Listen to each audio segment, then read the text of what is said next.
இறை இயேசுவில் அன்புக்குரியவர்களே, இறந்தவர்களுக்காக இந்த நவம்பர் மாதம் முழுவதுமாக நாம் ஒப்புக் கொடுக்கும் ஜெபங்களை ஏற்றுக்கொண்டு அனைத்து இறந்த ஆன்மாக்களுக்கும் இறை மன்னகபான் இடமளித்தள்ள வேண்டும். இந்த வேளையில் மன்றாடுவோம். அன்பு தந்தையே இறைவா, நீர் இரக்கத்தின் நூற்று இறந்த அடியார்கள் மீது உமது கருணை கண்களை திருப்பியறலும். இவர்கள் இரக்கம் மிகுந்த திருமகன் இயேசுவின் இதயத்தோடு ஒன்று சேர்க்கப்பட்டுள்ளார். உமது நன்மைத்தனத்திற்கும் இரக்கத்திற்கும் எல்லே இல்லை என நாங்கள் நம்புகிறோம். அடியார் இவர்களை பரிவுடன் ஏற்றல்லும். ஆபிரகாம் மடியில் லாசர் இருந்தது போல இவர்களும் உமது மடியில் இன்பத்தை அனுபவிக்க வேண்டும் என்றும் இவர்களது பிரிவார் துயரும் உற்றார் உறவினர்கள் நண்பர்கள் மனைவி பிள்ளைகள் ஒவ்வொருவருக்கும் நீரே ஆறுதலின் ஆண்டவராக இருப்பீராக. உமது உடன் இருப்பார் இவ்விழப்பை ஈடு செய்வீராக. இவர்களை என்று உமது அன்பின் அரவணை வைத்து பாதுகாப்பீராக. எங்கள் ஆண்டவராக கிறிஸ்து வழியாக உம்மை பார்த்து மன்றாடுகிறோம். ஆமேன். எங்கள் தந்தையே, உமது பெயர் தூயதென போற்றப்படுக. உமது ஆட்சி வருக. உமது திருவிழம் மண்ணுலகில் நிறைவேறுவது போல மண்ணுலகில் நிறைவேறுக. எங்கள் அன்றாட உணவை இன்று எங்களுக்கு தாரும்.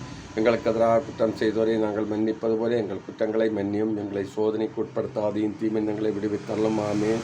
அருள் நிறைந்த மரியே வாழ்க. ஆண்டவர் உடனே பெண்களுள் ஆசி பெற்றவர் நீரே. உடைய திருவயிற்றின் கனியாகி இயேசுவும் ஆசி பெற்றவரே.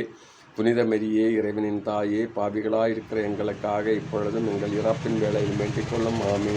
தந்தைக்கும் மகனுக்கும் தூய ஆவியாருக்கும் ஆட்சிமை உண்டாவதாக. தொடக்கத்தில் இருந்தது போல இப்பொழுதும் எப்பொழுதும் என்றென்றும் இருப்பதாக. ஆமேன்.